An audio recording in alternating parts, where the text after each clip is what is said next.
everybody, welcome to ReelRebel. Today I am going to talk about my favorite songs and soundtracks from movies. So I'm going to start off with Flash Gordon. So Flash Gordon, the entire score was written and composed by Queen. So throughout that whole movie, you get all of this great rock music and Freddie Mercury singing, and that's probably a huge contributor to why this is the movie that is my favorite of all time. And you can't go wrong with Flash. Oh, and by the way, do you remember CDs? Well, I sure do. In fact, I still have my Case Logic. Remember Case Logic? Remember that? Remember these things? That was so convenient. You got this big, heavy vinyl thing that you would carry your music around in.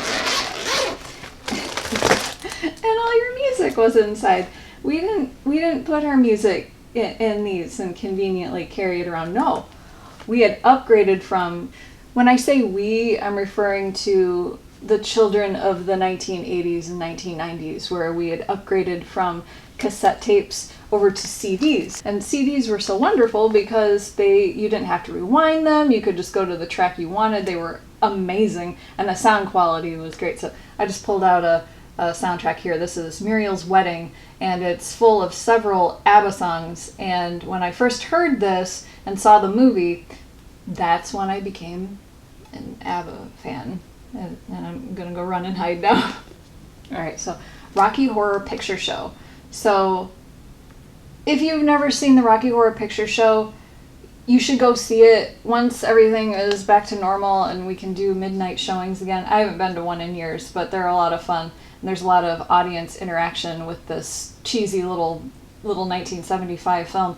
But when those lips come on and they start singing science fiction double feature, you're hooked. And it's a great song. The songs are super fun, and you've got the time warp. I mean, the song even has instructions in the movie of how to dance to it. I mean, you can't get much better than that. There was a much lesser known follow-up film to the Rocky Horror Picture Show called Shock Treatment, and the music on here is just as good, if not better, than the music from the Rocky Horror Picture Show. That is a lot coming from me.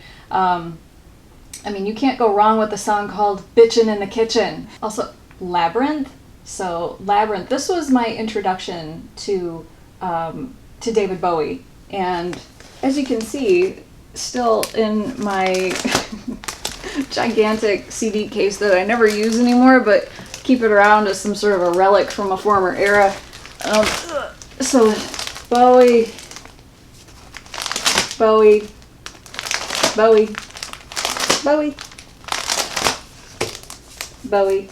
and Bowie. The soundtrack to A Girl Walks Home Alone at Night.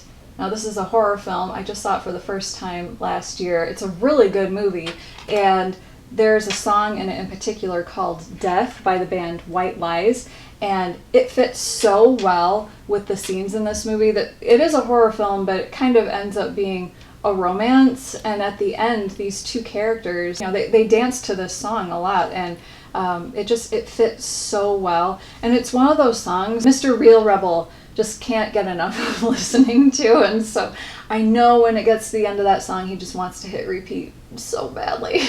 School of Rock. So School of Rock came out in the early mid-2000s, and it starred Jack Black, and it had tons of classic rock songs in it, and it had Edge of 17 by Stevie Nicks in it, and Joan Cusack, her character in that movie, just loved that song. Dirty Dancing, Time of My Life, that song at the end of the movie where Patrick Swayze lifts Jennifer Grey up into the air. Pretty in Pink, the song at the end, If You Leave, has Andrew McCarthy and Molly Ringwald, and they're in love, and the song loops probably for about 10 minutes at the end of that movie, and it's so great, and their love endures. Purple Rain. Okay, come on. Now you've got When Doves Cry, you've got all of these, Purple Rain, obviously, all of these Prince songs, and I mean, he was quite the performer in that movie, and like all 3'9" of him, he was a sexy mother. Clueless. I don't think you can get more 90s than the movie Clueless and its music. It has Coolio. rolling with my homies. Coal Miner's Daughter. This was a big introduction to Loretta Lynn's music for me. Sissy Spacek, she does a fabulous job on singing all of these Loretta Lynn songs. And Beverly D'Angelo also, I think she played Patsy Cline in the movie, and her voice is great. I mean, these two were incredible singers, so check that out. From Dusk Till Dawn, this was a suggestion from a friend who said you should listen to a soundtrack. So I was trying to find out what music is suggested on a road trip, and he said you should listen to something you've never listened to before, and you'll always associate that music with your road trip. And so I remember distinctly when we were listening, when we finally got to From Dusk Till Dawn, we were driving through Wyoming, and there's nothing there. It's just land as far as you can see. There are no billboards. There's like hardly any power lines. It's just rolling hills, and it's kind of cool. And so we're listening to the From Dusk Till Dawn soundtrack as we drove through it. Grosse Point Blank. Now, Joe Strummer, this is Joe Strummer's guitar, by the way. Joe Strummer was the lead singer to The Clash, and he was the person who put together the soundtrack for Grosse Point Blank, starring John and Joan Cusack actually was in it too, and Minnie Driver. And there are tons of Clash songs in it. And by the way, I'm wearing my Clash t-shirt that a friend got for me for my birthday, and because I'm a huge Clash fan, and it wasn't that sweet of her to get that for me. So we've got Mick Jones and Joe Strummer and Paul Simonon right there. So thank you. The Ghostbusters theme. The Ghostbusters theme is just synonymous with the movie. I mean, you can't think about the movie without hearing that song. There's something strange in your neighborhood. That one. So Rocky, Gonna Fly Now, and also Eye of the Tiger that was in one of its sequels. I mean, this is motivational music right there. Batman Forever, I've got that soundtrack sitting in there in that Case Logic CD case. And Seal, Kiss from a Rose. I mean, come on, Soul Man was a song that was covered by Dan Aykroyd and John Belushi for the movie The Blues Brothers. Such a funny movie, and those two just really gave it their all, with John Belushi singing it and Dan Aykroyd playing the harmonica, and it's so fun. That's such a fun movie. Here's a soundtrack I don't like. Grease. I hate Grease. I hate Grease with a passion. No, I can't. I can't. On a positive note for John Travolta, Pulp Fiction has a great soundtrack. In particular, Never Can Tell by Chuck Berry is in that movie, and it's the scene where John Travolta and Uma Thurman are doing their dance, and it's just this surreal moment in the movie, and the music really makes that work. The Drive soundtrack. So Drive came out several years ago, and it had Ryan Gosling in it, and it had a wonderful soundtrack. They all sounded like 80s songs, and so one of my top 5 songs is in this movie, and it's called A Real Hero by College and Electric Youth. And there's another song called Desire, Under Your Spell, and then there's Night Call. And those songs are amazing. Please go listen to them for me. Ryan Gosling driving around in a cool car to 80s music. I mean, I'm not made of wood, okay? So here's a song that I'm cheating a little bit here, and it was not in a movie, but as far as I'm concerned, it should have been. And it's called Sunset by The Midnight, and this is in my top 5 songs as well. And some genius on YouTube put this song together with the movie Career Opportunities with Frank Whaley and Jennifer Connelly, and there's this scene where they're roller skating through a Target in the middle of the night, and they set it to the song, and it's glorious. And I'm going to put a link in the description below because I beg you to listen to that song. It's wonderful. So the next movie I'm going to talk about here is The Bodyguard. This is the best-selling soundtrack of all time. It sold 45 million copies, and that's because of Whitney Houston's remarkable performance singing I Will Always Love You, and there were several other songs like I Have Nothing and I Want to Run to You. I find some of the behind-the-scenes information about The Bodyguard more fascinating than the movie itself. Kevin Costner was a producer on this movie, and he really wanted Whitney Houston to play the lead role. And there were all these other actors and singers who were considered, but he wanted her, and a lot of people didn't want her. They said, she's never had any acting experience before, you guys aren't going to have any chemistry, and he said, nope, I want Whitney. And he really fought for her, and he got her. It's pretty clear listening to Kevin Costner talk about her that he really cared about her.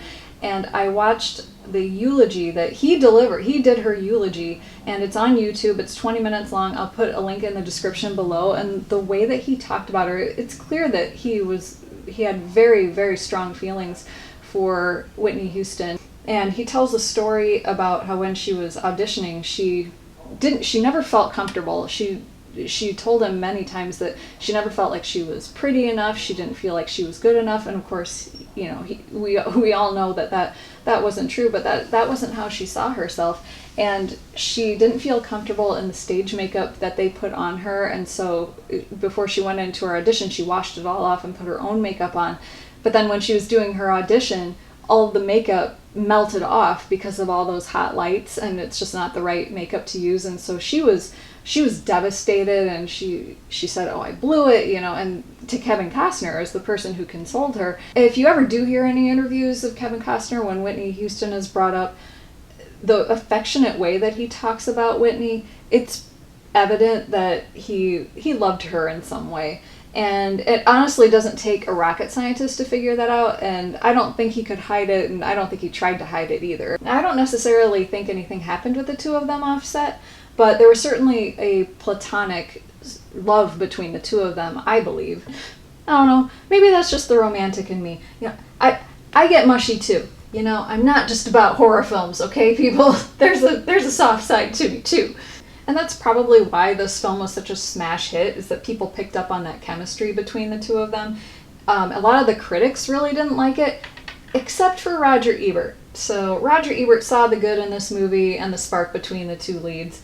And because Roger Ebert's amazing, there are several other things that are really interesting about it. Kevin Costner actually picked the song, I Will Always Love You. And also, even the way the song was sung also had his influence on it. When you hear the song, it opens with just her voice singing If I, and there's no music, it's just her voice. The record companies and the radio, they said, nope, we need music to come in first. This isn't going to be radio friendly. You can't just have her voice start off the song. And he said, no, that's the way that we're going to do it, and that's it. And they did it. And when you hear her start in on that song, I don't know about you, but I can't stop listening to it. I have to hear the whole thing through. It's like the Shawshank Redemption. If that movie's on TV or someone's watching it, you gotta sit down and you gotta finish it, no matter where it is in the movie, because it's almost disrespectful to turn it off. And that's what this song is. It's like the Shawshank Redemption of songs. So thanks for watching. I hope you enjoyed this video. If it made you smile, if it made you laugh, please consider giving me a like, and I will talk to you next time. Bye!